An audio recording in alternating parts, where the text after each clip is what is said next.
नमस्कार, good news today में स्वागत है आप सभी का। मैं हूं आपके साथ शगुफ्ता साहिल देव। मोरारी बापू दुनिया भर में राम कथा के लिए जाने जाते हैं। इन दिनों वो लंदन में हैं और उनकी 9 दिनों की राम कथा का आयोजन चल रहा है। बड़ी संख्या में भारतीय समुदाय के लोग उनकी कथा को सुनने के लिए पहुंच रहे हैं। हमारी सहयोगी लवीना टंडन ने उनसे कई मुद्दों पर खास बातचीत की है, सुनिए जरा।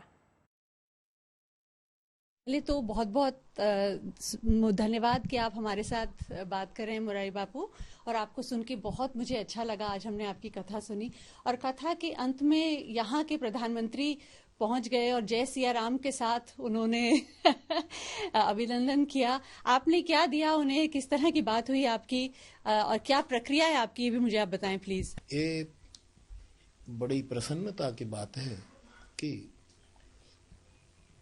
व्यासपीठ, तो व्यास का अर्थ होता है बहुत विशाल, आकाश की तरह चौड़ा। तो व्यासपीठ कोई छोटी वस्तु नहीं है और ये सनातन धर्म की विशाल व्यासपीठ के पास आकर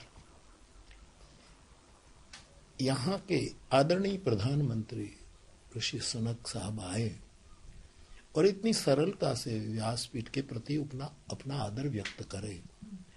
ये मेरी दृष्टि से उसके संस्कार का परिचय है। और मैं ये भी कहना चाहता हूं कि जिस देश की हुकूमत पूरी दुनिया में रही और कहीं भी उसका सूर्यास्त नहीं होता था, ऐसे एक देश का प्रधानमंत्री, उसका पद कोई सामान्य नहीं है, बिल्कुल बहुत गरिमापूर्ण पद है। तो मैंने ये मार्क किया कि इतनी सबल राजपीठ पर बैठे हुए होते ही इतनी सरलता मैंने कम राजनेताओं में देखी है।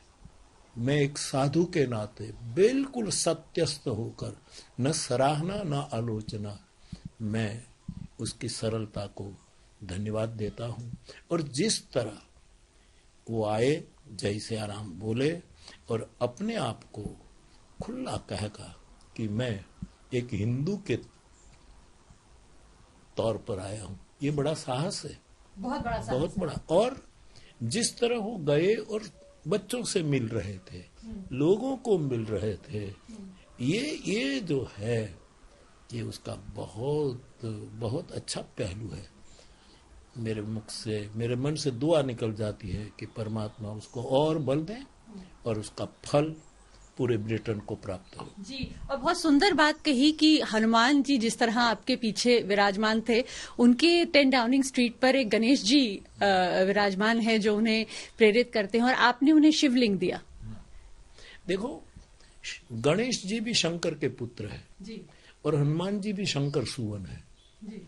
हम भारत में दोनों को मंगल मूर्ति कहते हैं, पूरा महाराष्ट्र गणेश जी को मंगल मूर्ति कहते हैं और हमारे गोस्वामी जी हनुमान जी को भी मंगल मूर्ति कहते हैं। दोनों एक है और दोनों को लड्डू प्रिय है, दोनों पर सिंदूर चढ़ाया जाता है। फर्क इतना है कि हनुमान जी को पूंछ पीछे है और गणेश जी को सूंड आगे है, बाकी दोनों एक है, दोनों शंकर के पुत्र है। तो मैं बस खुश हुआ कि वो अपने टेबल पर या तो अपने ऑफिस पर गणेश जी को रखते हैं। वही गणेश उसके जीवन में जो जो बाधाएं आएगी, जो विघ्न आएंगे, उसको हटाएं और राष्ट्र का शुभ हो, पथ प्रशस्त करें। बिल्कुल, और बहुत बाधाएं हैं अभी जीवन में उनके, लेकिन यहाँ के हैं, भारतीय मूल के हैं, अच्छी बात है, लेकिन है यहाँ के। और कहीं ना कहीं आपको ऐसा लगता है कि ये दर्शाता है कि किस तरह से भारतीयों ने जिस तरह अपनी यहाँ पे अपना इन्फ्लुएंस जमाया है, वो एक बहुत बड़ी चीज है और वो इस बात को दर्शाता है। आपसे किस तरह की बातचीत हुई, आप उन्हें छोड़कर आए गाड़ी तक, कुछ खास बात? नहीं, ऐसा कोई बात नहीं हुई, क्योंकि मैं व्यासपीठ से उतरते ही मौन हो जाता हूँ। मैं अब 5 बजे ही बोलता हूँ, मेरा पूरा दिन मौन होता और व्यासपीठ पर बोल रहा था। तो दिल से दिल की बात हुई, जुबान की कोई जरूरत नहीं थी। राम कथा क्या आज की तारीख में वो किस तरह से हम उसे देख सकते हैं? राम कथा को यदि आप ऐतिहासिक माने, हिस्टोरिकल माने, तो प्राचीन है।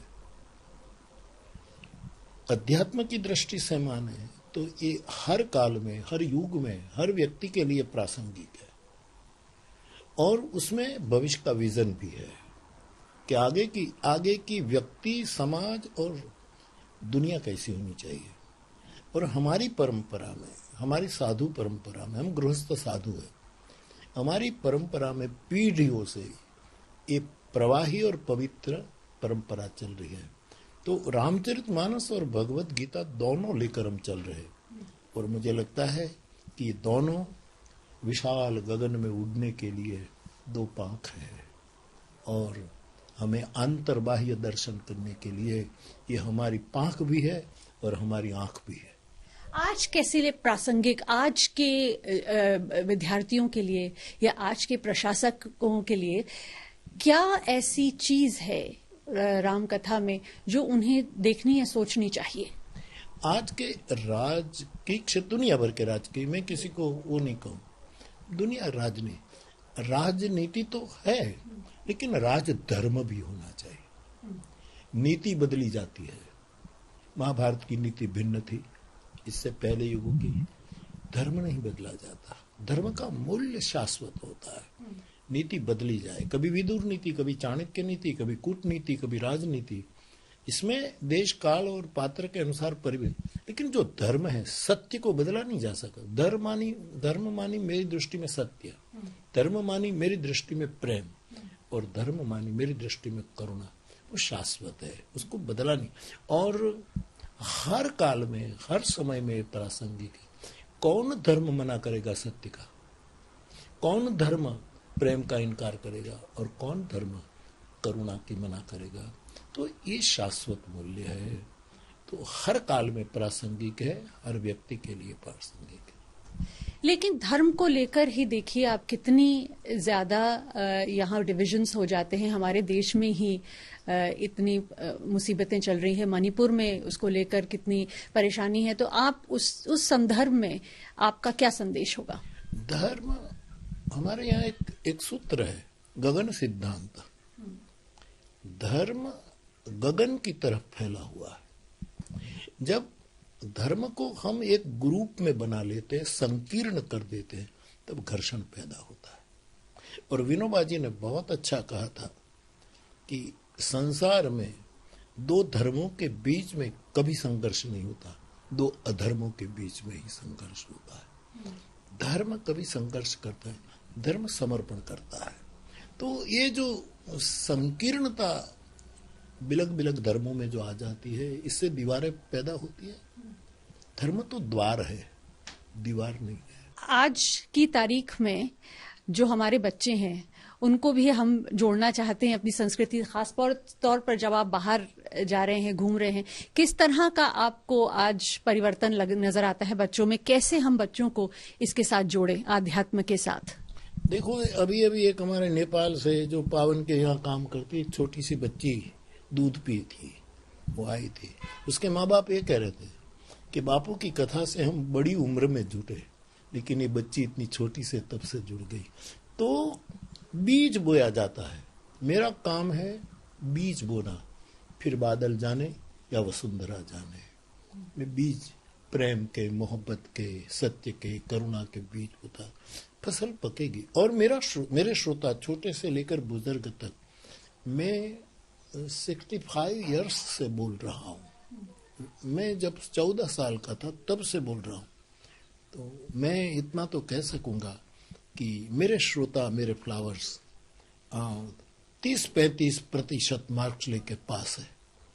यद्यपि फुल पास नहीं है, मैं चाहूं कि फुल पास हो, 100% रिजल्ट आए, लेकिन पासिंग मार्क्स तो जरूर आया। आप 14 साल से राम कथा कर रहे हैं और यहाँ जो जिनके 14 साल के बच्चे हैं, 13 साल के बच्चे, वो व्यथा कर रहे हैं किस तरह से टेक्नोलॉजी से बच्चों को दूर करें, कैसे स्क्रीन्स के साथ उनका नाता तोड़े और अपने साथ नाता जोड़े। आप उन माँ बाप के लिए कुछ संदेश दे दीजिए कि किस तरह से अपने बच्चों से बात की जाए कि ये नाता जुड़े। माता पिता को समय नहीं है, इसीलिए बच्चों को फोन पकड़वा देते हैं। और बैठे बैठे घंटों तक ये करते रहते हैं। रोता है तो पकड़वा देते हैं। हर चीज ये ठीक नहीं। आज की टेक्नोलॉजी का उपयोग करना ही, लेकिन उसके लिए एक समय निश्चित करो ना कि मुझे 24 घंटे में 1 घंटा देख लेना है कि मुझे किसको मैसेज करना है, फेसबुक में क्या है, फला है, लेकिन निकालो। आज के ये जो इतना उड़ान भर रहा है साइंस, उसका इनकार न करें। धर्म और विज्ञान, ये 2 कदमों से ही दुनिया को हम धन्य कर सकते हैं। लेकिन केवल विज्ञान हावी हो जाए और बच्चे, माँ बाप, उन दोनों की संवेदना मर जाए, फीलिंग्स खत्म हो जाए, तो ठीक नहीं। यानी समय निकाला जाए। समय एक बहुत बड़ी बात जी। दूसरी बात, एक आजकल एक नई चीज, मैं प्रासंगिकता की बात कर रही हूं क्योंकि आप राम कथा को हमारे लिए प्रासंगिक बना रहे हैं और हम जो आधुनिक जिंदगी है उससे जूझ रहे हैं। और अब तो एआई का जमाना भी आ गया है, हमारे खुद के क्लोन अब मौजूद हैं। और ऐसे आने वाली जिंदगी में जो टेक्नोलॉजी और भी हमारे जीवन पे हावी होएगी, तो इसमें एक बैलेंस कैसे बनाया जाए? मैं तो हनुमान जी से प्रार्थना करता हूं कि मशीन इंसान बन जाए, इंसान मशीन न बन जाए, इतनी ही प्रार्थना। समय दिया जाए और अपने आप को भी समय दिया जाए। देखो, मैं बामुश्किल साल में 1 बार 2 साल, ये बच्चे तो अपने पास ही रह गए, उसके माँ बाप के पास रहेंगे घर में, तो उसको समय देना चाहिए और इससे बड़ा फायदा। फिर माँ बाप चिल्लाते हैं हमारे बच्चे बिगड़ गए, तो आपका भी हिस्सा है, आपने भी उसमें काम कम किया। जब हम राम जी की बात करते हैं तो एक आदर्श प्रशासक की बात करते हैं, एक आदर्श लीडर की बात करते हैं। और आज की तारीख में लीडरशिप का बहुत बड़ा महत्व है, लीडर्स का बहुत बड़ा महत्व है। तो आप आज के जो विद्यार्थी हैं, आज के नौजवान जो हैं, उनके लिए आप मुझे 3 ऐसे टिप्स अगर मैं बोल सकूं दीजिए, जिस पर उनकी तवज्जो रहे कि उनका जो लीडरशिप स्किल है वो आगे आए। यानी उसकी दृष्टि में कैसा होना चाहिए? ये एक आदर्श जी, ये नहीं बात बता दो जी कि आज के समय में किसी भी क्षेत्र का मुखिया एक तो सबल होना चाहिए, सबल हो लेकिन सरल भी होना चाहिए, और सरल हो और उसके साथ सजल भी होना चाहिए। सबल हो, सरल हो और सजल हो, तो मुझे लगता है कि बहुत सी समस्या, क्योंकि हमारे यहाँ जो सबल है वो सरल नहीं हो पाते।